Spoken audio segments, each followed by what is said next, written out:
سمین نے ننھی نشاط کو دادا کی گود میں دے دیا تھا۔ اس سب کا قصوروار صرف میں ہوں۔ دولت کی لالچ نے مجھے اندھا کر دیا تھا، اس لیے میں نے اپنے چھوٹے بھائی کو بزنس سے الگ کر دیا۔ رشتہ داری پر فرق آیا تو ربیع اور آفرین کی منگنی بھی ختم کر دی۔ ربیع میرے پیچھے پڑا رہا کہ میں یہ سب نہ کروں۔ اس نے آفرین سے شادی کے لیے مجھے منانے کو میرے ہاتھ جوڑے، پاؤں پکڑے، مگر میں تو پتھر ہو گیا تھا۔ بیٹے کی اولین چاہت چھین لینا چاہیے اور میرا بیٹا انتہائی قدم اٹھا گیا۔ منیر الزمان پوتے کو سینے سے لگائے رو رہے تھے۔ جس بیٹے کی اولین خواہش اور خوشی اسے نہ دی ہم نے، وہ بیٹا جاتے جاتے بھی ہمیں اتنی بڑی خوشی دے گیا۔ میرا پوتا میرا وارث۔ وہ باسط کی پیشانی چوم گئے تھے۔ منیر الزمان نے اپنے ہی پوتا پوتی کو اڈاپٹ کر لیا تھا۔ افہام کی والدہ تو آفرین سے پہلے ہی وفات پا گئی تھیں۔ ربیع کی ماما کے بے حد اصرار پر وہ دونوں ربیع پیلس میں شفٹ ہو گئے تھے۔ وہ دونوں بچوں سے بہت مانوس ہو گیا تھا، اس لیے اس نے ان بچوں کی خاطر ربیع پیلس میں رہنا گوارا کر لیا تھا۔ ربیع پیلس کے در و دیوار ایک بار پھر زندگی سے بھرپور قہقہوں سے بھر گئے تھے۔ منیر الزمان نے چھوٹے بھائی سے اپنے برے رویے اور ناانصافی کی معافی مانگ لی تھی۔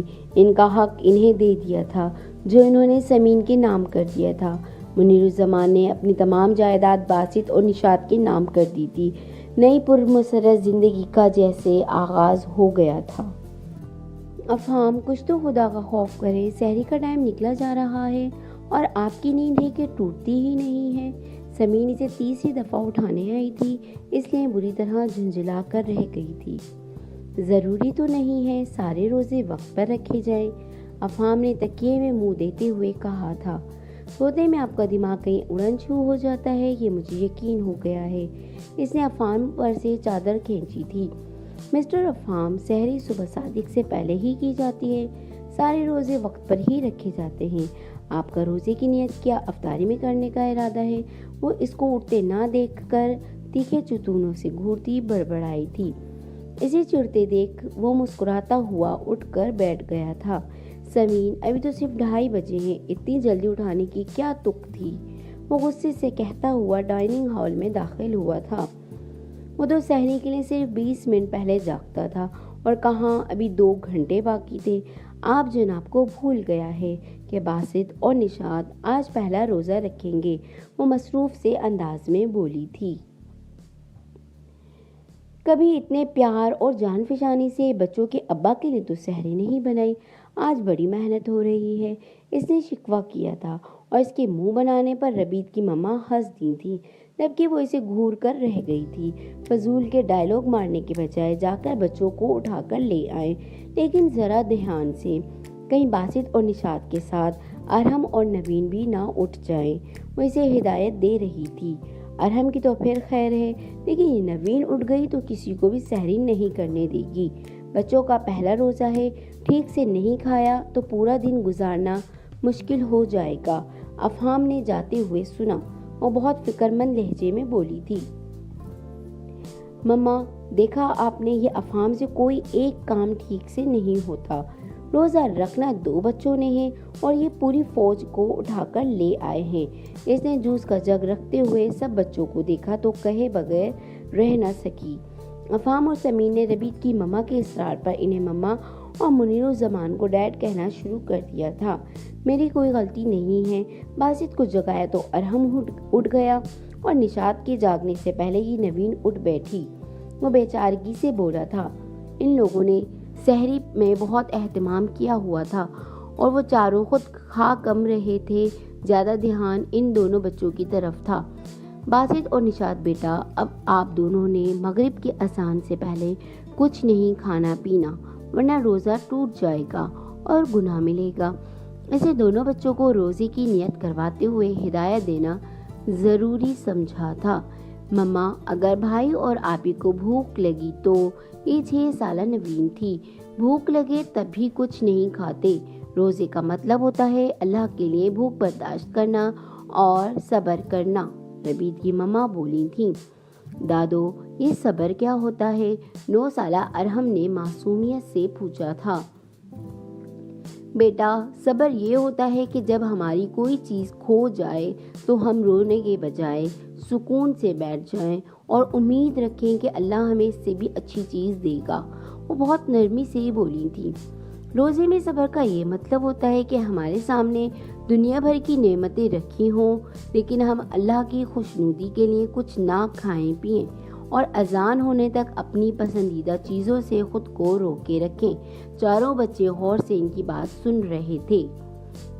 سمین نے افطار پارٹی کے انتظامات کے دوران دونوں بچوں پر کڑی نظر رکھی تھی۔ نشاط نے گھر پر دادی کے ساتھ نماز پڑھی تھی، جبکہ باسط اور ارحم دادا کے ساتھ مسجد گئے تھے۔ عصر کی اذان سے پہلے ہی مہمان آنا شروع ہو گئے تھے۔ سفید شلوار قمیض میں گلے میں پھولوں کا ہار پہنے باسط کو دیکھ کر ان دونوں میاں بیوی کو اپنا بیٹا ربیع الزمان یاد آ گیا تھا۔ باسط میں ربیع کی بہت زیادہ شباہت تھی۔ اسے دیکھ کر منیر الزمان خود کو توانا محسوس کرتے تھے۔ منیر، جب ہمارے ربیع نے پہلا روزہ رکھا تھا ایسا ہی معصوم لگ رہا تھا۔ باسط کو دیکھتے ہوئے ربیع کی ماما نم لہجے میں بولی تھی۔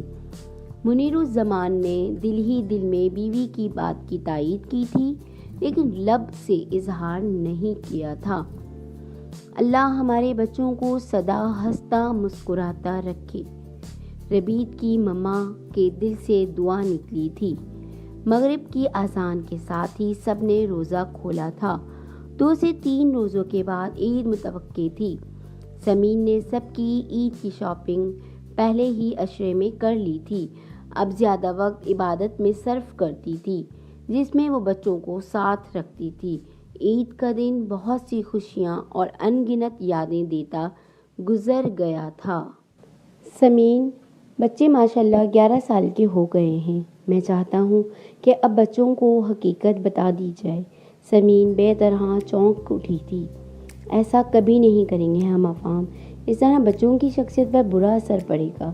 ابھی چاروں بچے آپس میں کتنا گھل مل کے محبت سے رہتے ہیں۔ انہیں پتہ لگے گا کہ یہ سگے بھائی بہن نہیں ہیں تو ان کے درمیان فاصلے آ جائیں گے، اور میں یہ ہرگز برداشت نہیں کروں گی۔ تنکا جوڑ کر میں نے اپنا آشیانہ بنایا ہے، میں اسے بکھرنے نہیں دوں گی۔ سمین بے حد جذباتی ہو گئی تھی۔ آفرین کی آخری خواہش تھی کہ اس کے بچوں کو لا علم نہ رکھا جائے، اس لیے ہمیں یہ سب کرنا ہی ہوگا، وہ کہہ رہا تھا۔ سمین نفی میں سر ہلانے لگی تھی۔ وہ افہام کو بہت سہمی ہوئی سی لگی تھی۔ جہاں تک فاصلوں کی بات ہے، مجھے پورا یقین ہے ایسا کبھی نہیں ہوگا۔ ہماری قربانیاں یوں رائے گاں کبھی نہیں جائیں گی۔ وہ اللہ کی رحمت سے مایوس نہیں تھا۔ آپ جانتے ہیں نا افہام کہ جتنی محبت مجھے باسط سے ہے اتنی تو ارحم سے بھی نہیں ہے، کیونکہ باسط اور نشاط نے مجھے پہلی دفعہ ماما کہا تھا۔ باسط کی محبت میں کمی آئی یا اس کا رویہ بدلا تو مر جاؤں گی۔ وہ رونے لگی تھی۔ اللہ پر بھروسہ رکھو سمین، ہمارا رب سب سے بڑا منصف ہے۔ ہم نے سچے دل سے کسی صلے کی بنا جو باسط اور نشاط کے لیے کیا ہے، اس کا صلہ ہمیں اللہ سے ہی ملے گا۔ بچوں کو حقیقت بتانا ضروری ہے۔ مجھے اپنے اللہ پر بھروسہ ہے کہ ہمارا اظہار ضرور رنگ لائے گا۔ ہمارے بچے ہمارے ہی رہیں گے، محبت کی فضا بھی مہکتی رہے گی۔ افہام نے اس کا ہاتھ تھام کر تسلی دی تھی، لیکن وہ مستقل انکاری تھی۔ اس کے رونے میں کمی نہیں آئی تھی۔ باسط اور نشاط اپنے حقیقی والدین سے واقف ہوں گے تو ان کے ایصال ثواب کا اہتمام کریں گے۔ ربیع اور آفرین کی روح خوش ہوگی۔ وہ 2 لوگ جو دنیا سے بہت سی ادھوری خواہشات کے ساتھ چلے گئے، کیا تم نہیں چاہو گی کہ ان کی روح خوش ہو؟ وہ اسے سمجھا رہا تھا۔ آفرین کے ساتھ میں نے بہت زیادتی کی تھی، شرمندگی ہے کہ کم نہیں ہوتی، پچھتاوے میرا پیچھا نہیں چھوڑتے۔ آفرین کے بچوں کا میں نے اپنے بچوں سے زیادہ خیال رکھا ہے تاکہ آفرین کے ساتھ کی زیادتیوں کا ازالہ ہو سکے۔ وہ آنسو رگڑتے ہوئے بولی تھی۔ لیکن وہ بچے جن کو ماں بن کر پالا ہے، ان کو ایک دم کیسے کہہ دوں کہ وہ میرے بچے نہیں ہیں؟ یہ مجھ سے نہیں ہوگا۔ باسط اور نشاط میرے بچے ہیں، میرے دل کے ٹکڑے ہیں۔ ان کی کچی ذہنوں کو میں الجھا نہیں سکتی، چاہے آپ اسے میری خود غرضی سمجھیں، لیکن میں یہ کبھی کر نہیں سکتی۔ بچے آفرین کو خالہ کی حیثیت سے جانتے ہیں، میں اور کچھ نہیں کر سکتی۔ میری مامتا مجھے کرنے نہیں دے گی۔ وہ اپنی بات کہہ کر اس کے سامنے سے اٹھ گئی تھی۔ افہام نے لیکن اسے بعد میں بھی سمجھانے کی ہر ممکن کوشش کی تھی، مگر وہ کچھ سمجھنے کو تیار ہی نہیں تھی۔ فی الحال افہام نے خاموشی اختیار کر لی تھی۔ ربیع کی ماما کی خواہش تھی کہ وہ مرنے سے پہلے حج کی سعادت حاصل کر لیں، اس لیے افہام نے کوششیں شروع کر دی تھیں۔ ان سب کا بلاوا آ گیا تھا۔ ان کی پوری فیملی حج کے لیے جا رہی تھی۔ ماما، بقرہ عید بھی تو آ رہی ہے نا، ہم سب حج کے لیے جائیں گے تو کیا اس بار ہم گائے نہیں کاٹیں گے؟ وہ سب کھانا کھا رہے تھے جب نوین کی بات پر وہ سب چونک اٹھے تھے۔ اس بار ہم سب عید الاضحیٰ مکہ مکرمہ میں منائیں گے، جواب افہام نے دیا تھا۔